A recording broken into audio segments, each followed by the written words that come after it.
ating hamon sa lahat ng mga gustong sumunod sa ating Panginoon. Una, pansinin ninyo dito sa Ebanghelyo, tinawag ni Jesus hindi lamang ang kanyang mga alagad na malalapit, kundi ang lahat ng mga tao. Tinawag niya sa kanya.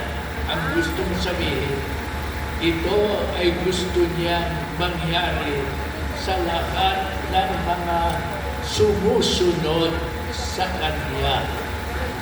Kayo ba? Sumusunod ba kayo sa Panginoong Jesucristo? Amen. Amen? O, kung amen po, eto, alam niyo ang ating Panginoon. Alam naman niya ang tao. Alam naman niya ang ugali ng tao. Kaya naman, alam din niya ang karaniwang ginagawa ng mga tao. Ngunit, ang hamon niya ay ito. Sa inyo, sa akin, sa ating lahat, kay Brother Mike, at sa pinakamaliit na member ng LCNI, DWS for Partners, at sa lahat ng mga Kristiyano. Ito ang hamon niya. Hindi lang kayo dapat maging mga ordinaryong tao, kundi kayo ay dapat na maging outstanding, extraordinaryo, di pangkaraniwan. Hindi lang ginagawa yung ginagawa ng karamihan, kundi ginagawa ang katulad ng ginagawa ng ating Diyos at Amang El Shaddai. Yan po ang hamon sa atin. Dinalalan ninyo. Siyempre, kapag kami minahal kayo, mamahalin din ninyo. Normal lang yun. Pagka naman kayo ay inisahan, aba, ano ka? Nakakalamang ka? Iisahan mo ako?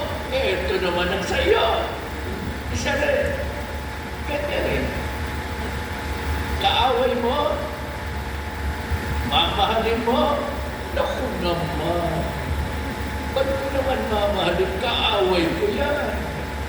Ngunit, sabi ng Panginoon, ang kaaway mo, mahalin mo. Amen po ba? Naku, humahina yata. Isipin ninyo ngayon, sino ang kaaway ninyo?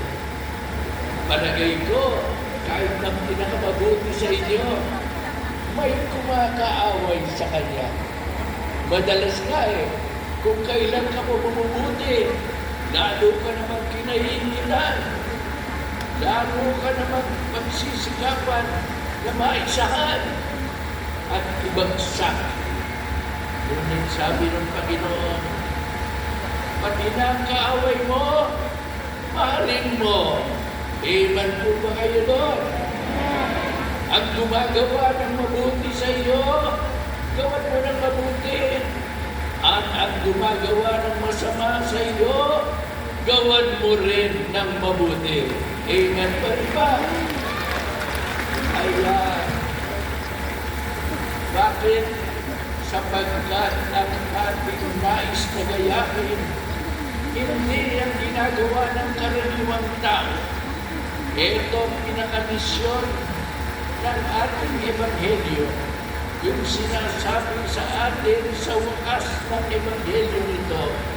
Sabi, kung paano mapagmahal ang Ama, gayon din ang pagmamahal ninyo. At sabi ng Panginoon, ang Diyos, mahal ba niyang mabuti? Amen? Mahal din ba niya ang mga masasama? Yes.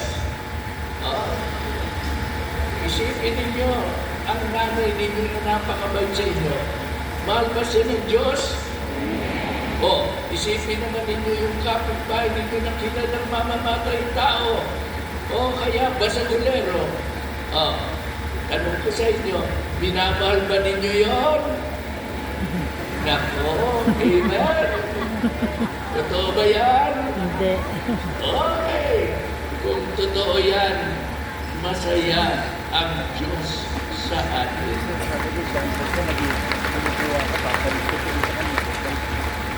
Ngunit kung sasabihin ninyo, Lord, sobra naman yan. Bakit naman ganyan? Sasabihin ng Panginoon sa inyo, alam mo ba? Alam mo ba? Anita, sabi sa limbawa, alam mo ba, Anita? Mahal na mahal kita. Okay na tulad ba? Hindi naman. Mahal ninyo. Pero alam mo ba? Nakikita ko, hindi lang ang iyong mukha, hindi lang ang iyong suot. Nakikita ko ang iyong puso't kaluluwa. Alam ko ang kabutihan mo. Alam ko rin ang kasamaan mo. Alam mo ba? Kung hindi kita minamahal, bagsak ka na. Kung hindi kita minamahal, magkakasala ka na. At ano man ang kasalanan ginawa mo, ano mo ba? Pinatatawad ko sapagkat minamahal kita. Yan po ang dahilan kung bakit tayo bumabait. Kung bakit tayo bumubuti. Hindi sapagkat kaya natin. Kung hindi sapagkat bigay sa atin. Tandaan ninyo yan.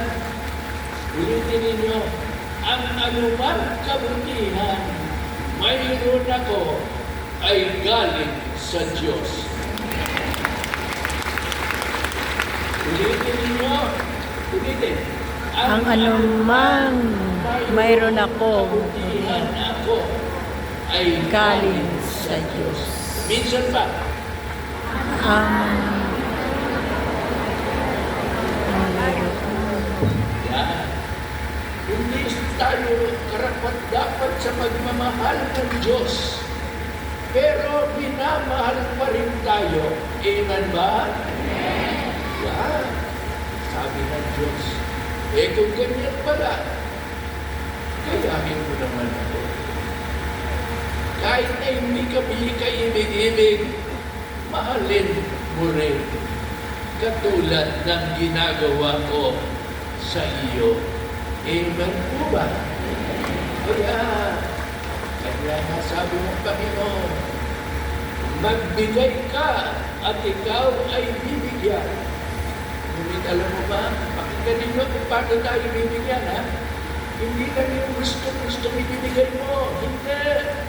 Sabi niya, gustong dakal, siksik, ligligan. umaapaw. Yun, umaapaw ka. Bakit umaapaw? Sapagkat umaapaw ang pagmamahal ng Diyos sa inyo.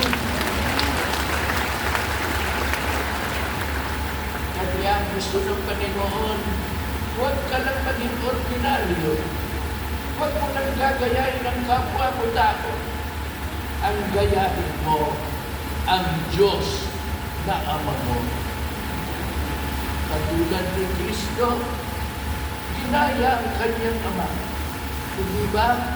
Si Kristo, minahal tayo. Walang hindi minahal si Kristo. Ngunit, anong